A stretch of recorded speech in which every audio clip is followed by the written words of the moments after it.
Bismillahirrahmanirrahim. Dear students, Assalamu alaikum. Today we are into our second lecture of the standard costing and variance analysis.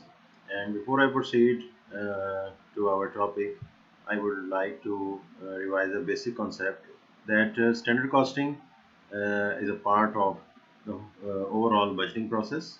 And in standard costing and variance analysis, first of all, we have to set some standards. If there are some standards, then we will see how much we have deviated from our set standards. So this is something like planning and control. We plan something, and after that we see how much deviated we have from our set plan or standard. This is the same as that of the planning and control process. So first, some standards are set regarding direct materials, direct labor, and manufacturing overhead.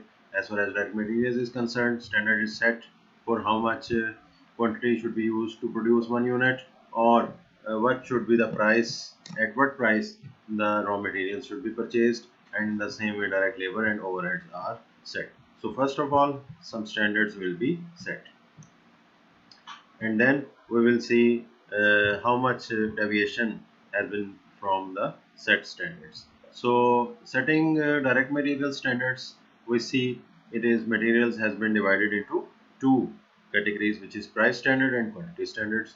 So final delivered cost of materials net of discount, what should be the price, which it is already decided, it is already discussed, and this is known as price standard.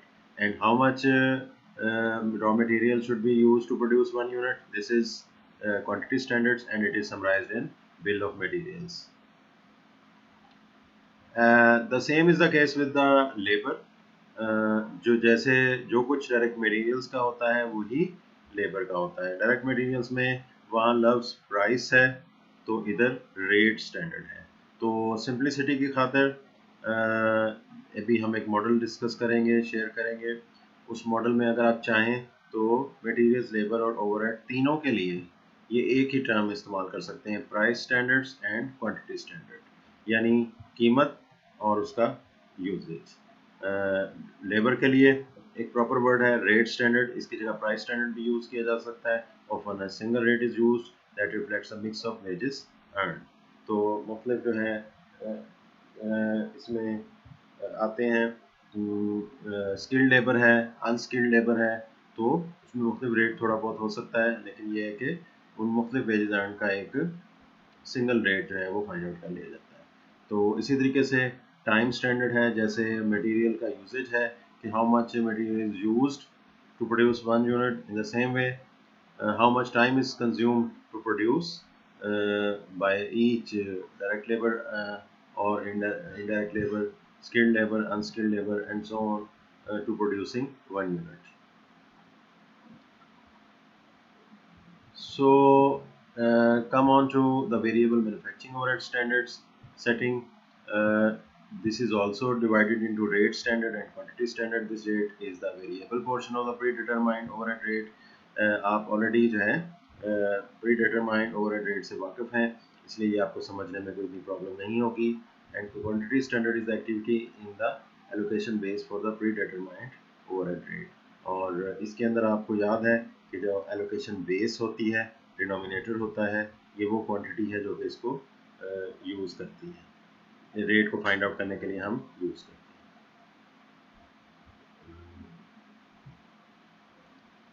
इस वक्त आपके सामने जो है ये एक standard cost card है, जिसके अंदर वेरिएबल प्रोडक्शन कॉस्ट जो है वो लिखी गई है.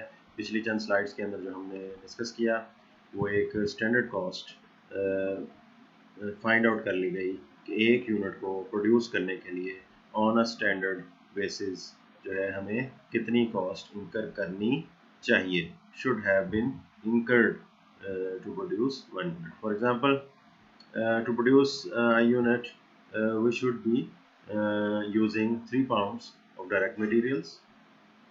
Standard quantity और hours. तो ये A जो इसमें हमारा कॉलम है, इसके अंदर क्वांटिटी या आवर्स दोनों आ गए, क्योंकि हम मटेरियल्स या लेबर दोनों की या ओवरहेड की बात कर रहे हैं। तो उसमें मटेरियल्स के लिए 3 पाउंड इस्तेमाल होगा, उसका रेट या प्राइस आ गई $4 हो गया, उसकी टोटल कॉस्ट हो गई। इस तरह से डायरेक्ट मटेरियल्स, डायरेक्ट लेबर और वेरिएबल मैन्युफैक्चरिंग ओवरहेड की कॉस्ट का तीनों की स्टैंडर्ड कॉस्ट आपके सामने आ गई, और टोटल स्टैंडर्ड यूनिट कॉस्ट $54.50 ये आपके सामने। ये एक एज अ सैम्पल जो है हमने स्टैंडर्ड कॉस्ट कार्ड को डिस्कस कर लिया। अच्छा जी, अब हम आते हैं प्राइस एंड क्वांटिटी स्टैंडर्ड्स की तरफ। Price and quantity standards are determined separately for the two reasons. वो क्या रीजंस होती हैं कि प्राइस जो है उसका ताल्लुक चीज़ की ख़रीदारी से है, और क्वांटिटी स्टैंडर्ड का ताल्लुक उस चीज़ के यूजेज से है। अगर हम मटेरियल्स की बात कर रहे हैं तो मटेरियल्स को परचेज़ करना ये एक अलग फंक्शन है, परचेज़ फंक्शन है। Purchasing manager is responsible for raw material purchase prices, and production manager is responsible for quantity of raw materials use. तो यूज की जिम्मेदारी जो है प्रोडक्शन मैनेजर पे है, ना कि परचेजिंग मैनेजर पे। तो दूसरी बात यह है कि buying and using occur at different times, so one should not be held responsible for the doings of the other. तो ये इसके पीछे लॉजिक है। अब हम आते हैं general model of variance analysis. तो स्टैंडर्ड सेट कर लेने के बाद अब हम जो है वो वेरिएंस की तरफ आते हैं।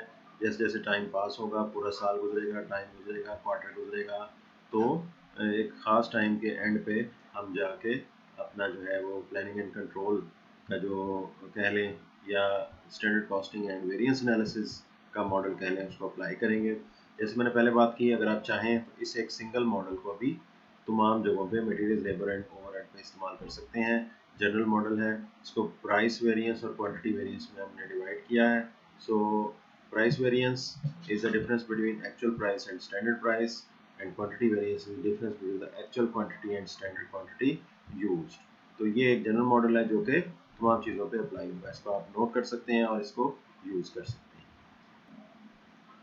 So this is the general model which will be used in our calculations in all materials, labor and overhead variances calculations. So after this general model,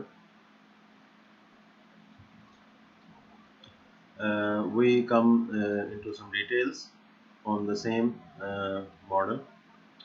Price variances. Price variance word could be applied on materials price variance, labor rate variance, and variable overhead rate variance.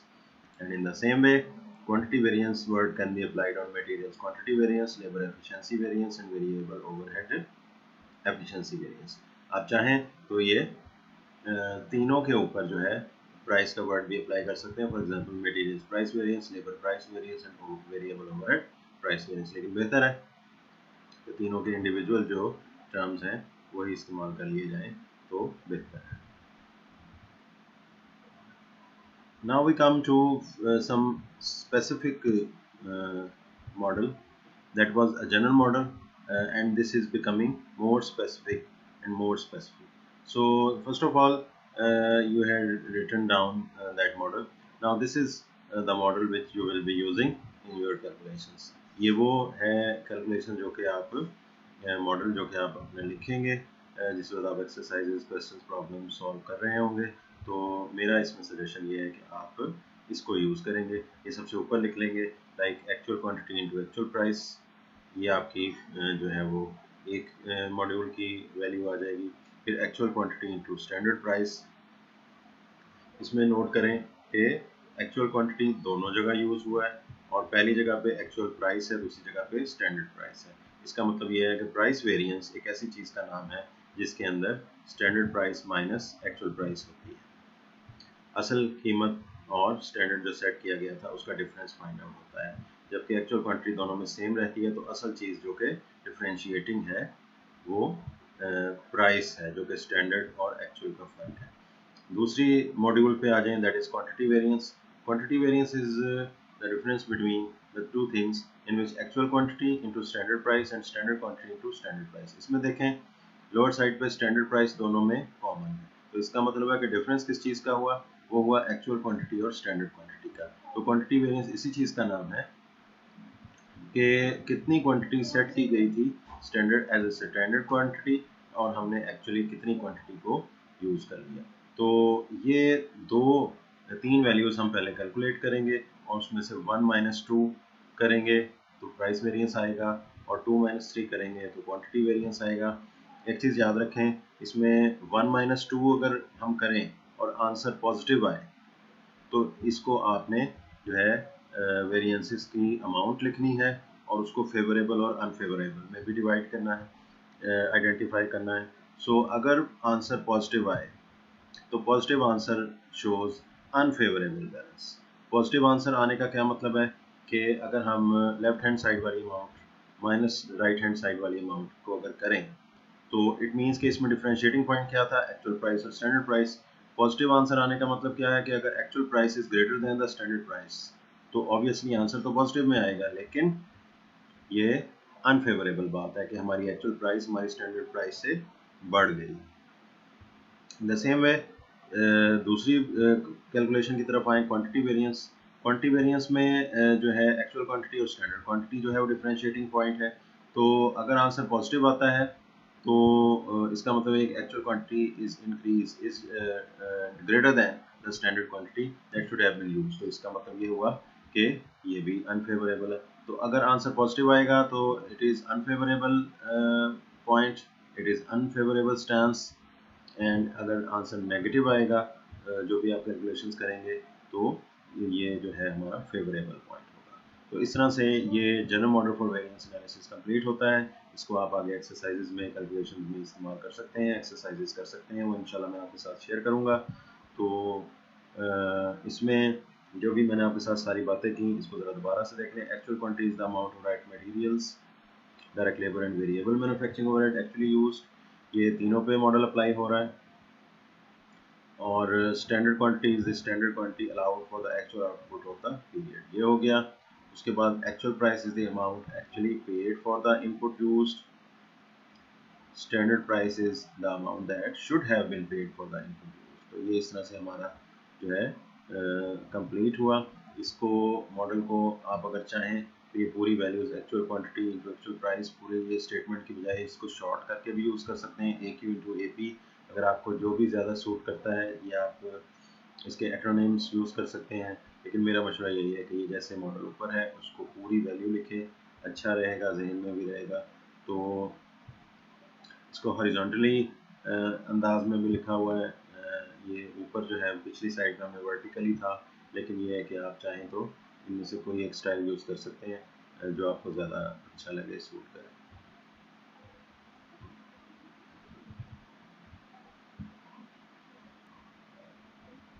So dear students, that's all for now.